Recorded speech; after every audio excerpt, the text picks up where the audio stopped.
Welcome to the College Algebra Lesson 27 activities. Okay, so for each example here, we want to find B, the growth and decay factor, R, the constant percent rate, and write an appropriate exponential function P of t.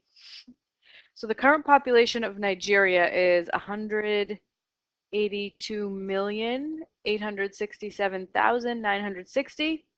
It has a current annual growth rate of 2.7%. All right, so my R is given 2.7%. Or 0.027 as a decimal. B is my growth factor. It's always 1 plus your percent rate of change. So it's going to be 1.027.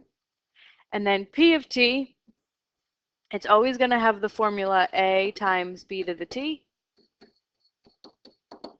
A is your initial amount, your value at t equals 0. And B we already have as our growth factor. So this is going to be 182,867,960 times 1.027 to the t. All right, so the next example, we have the amount of caffeine in the body decreases at a rate of 12.9% per hour. So my R would be negative 12.9%, or as a decimal, negative 0.129. My B value is 1 plus my R value. So I do 1 plus negative 0.129. Might need a little calculator assist here. 1 plus negative 0.129. And I get 0.871 is my decay factor. That's less than 1, so I'm decaying, which makes sense because the amount of caffeine is decreasing. So my P of t function is my initial amount of caffeine, right? So they didn't tell me what that is, so I'll just call it P sub 0 for the amount at time 0 times 0.871 to the t.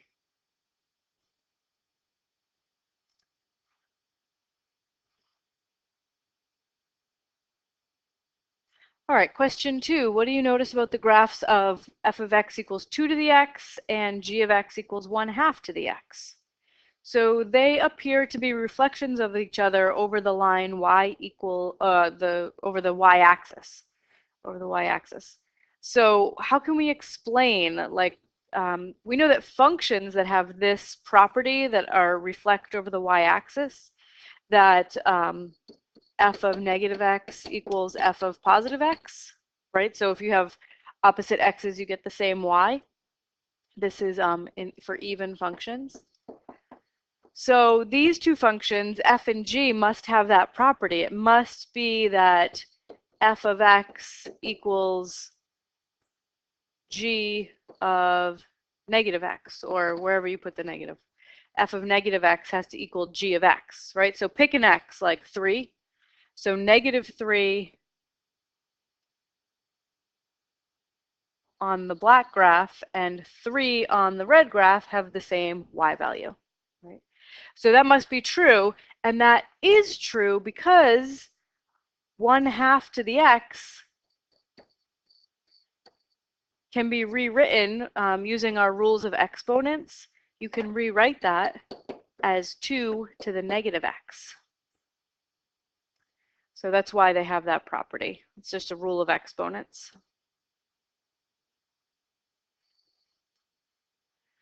All right, find an exponential function b to the x whose graph is shown.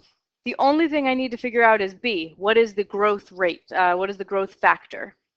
Right, so I'm going to use 2 consecutive points. I have x, f of x. So I know when x is 0, the y value is 1. And when x is 1, the y value is 5. So I just have to ask myself, they told me this is an exponential function, which means that I always multiply by the same amount, my growth factor. So what do I multiply by to get from 1 to 5? Times 5, right? So f of x is actually 5 to the x. We just had to find the growth factor. Double check, right? If I plug in a 2 here, f of 2 should be 5 to the 2, which is 25. and that is in fact the value on the graph.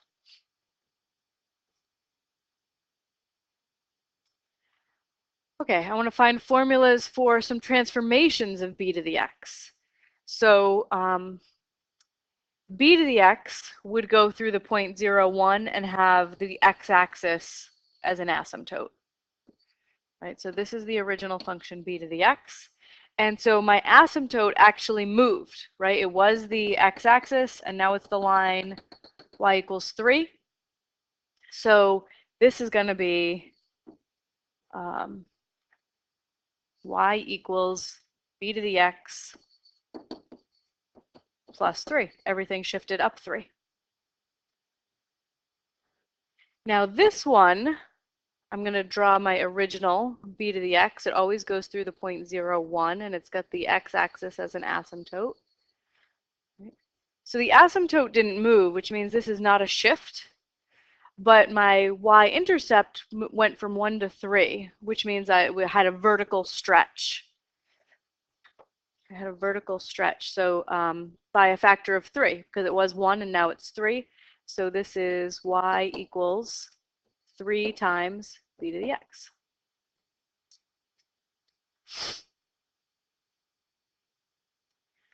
The value of an investment V of t in year t is given by V of t equals 3,500 times 1.0125 to the t.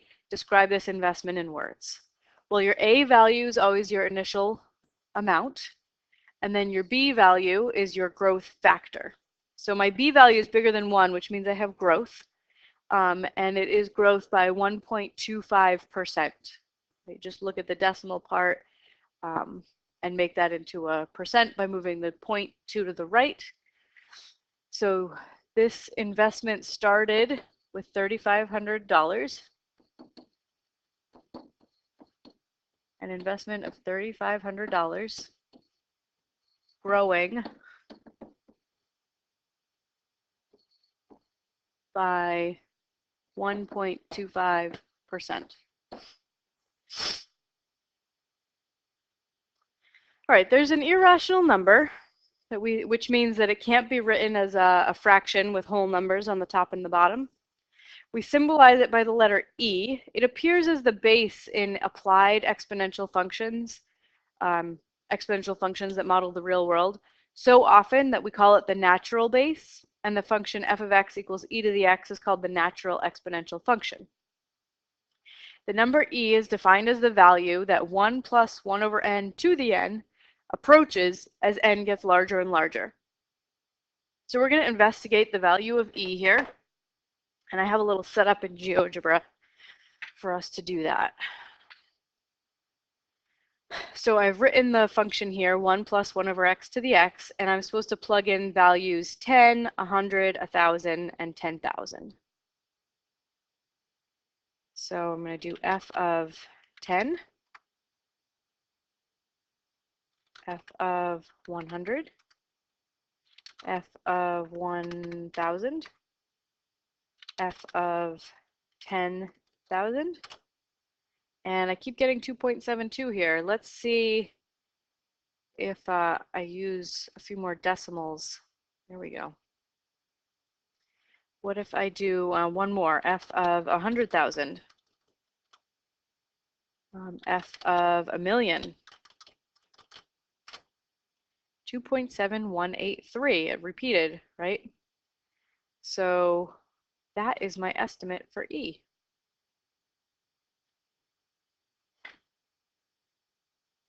E is approximately 2.7183. The larger value of x I plug in, these decimals keep going out forever and ever and ever. They're never ending, never repeating any kind of pattern. So that's why we have to write approximately 2.7183. That's accurate to 4 decimal places. But the larger value I plug in of x, the decimals at the end are just going to keep changing. And we're getting more and more accurate, but you can never actually get the true value of E written as a decimal. So here's the graph of e to the x. Just like for any base b, it has the y-intercept 0, 1 because e to the 0 is 1. and we have exponential growth. All right, so just a little work with the parent function e to the x. It's shown lightly in every graph, and I want to match some transformations to their graphs here. So this first graph, upper left, the horizontal asymptote has not moved. It's y equals 0 for both graphs, which means that the fact that this y-intercept went from 1 to 2 is not a shift. If there was a shift, the asymptote would have moved as well. So this is a vertical stretch. The y value was 1, now it's 2, which means that it's a vertical stretch by a factor of 2, which is b, 2 times e to the x. Oh, I have a little spot to put my b there. All right, number 2. My original function is shown in the light here, so it's got 0, 1 as its y-intercept. And my transformed function looks like it goes through maybe 0, 1 half.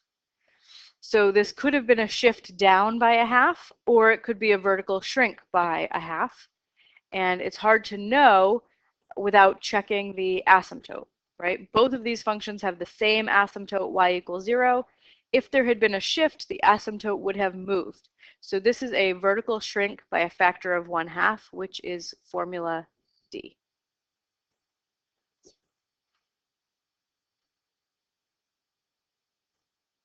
All right, C.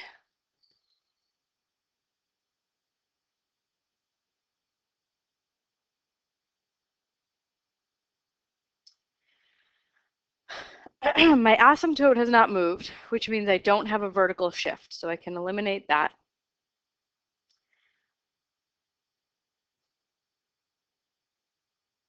I think what's happened is that this is a horizontal shift to the left.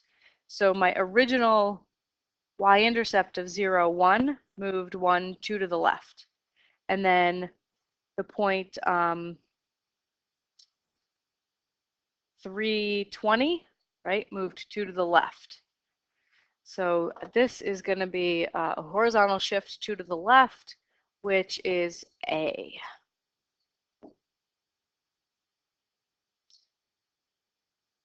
All right, and then this last one, it looks like a shift, right? My original asymptote was y equals 0, and my new asymptote is at -1. So this is a shift down 1, which is C, e to the x minus 1. All right, last question of the activities. If the annual inflation rate is 2.1% per year and the cost of a movie ticket is $9.50, find an exponential function for the price of a ticket 2 years from now, or from 2015. Okay, so P of t is going to equal your initial cost, $9.50, and that is increasing at 2.1%. Which means our growth factor is 1.021. And we're going to multiply by that every year for t years. T measured in years from 2015.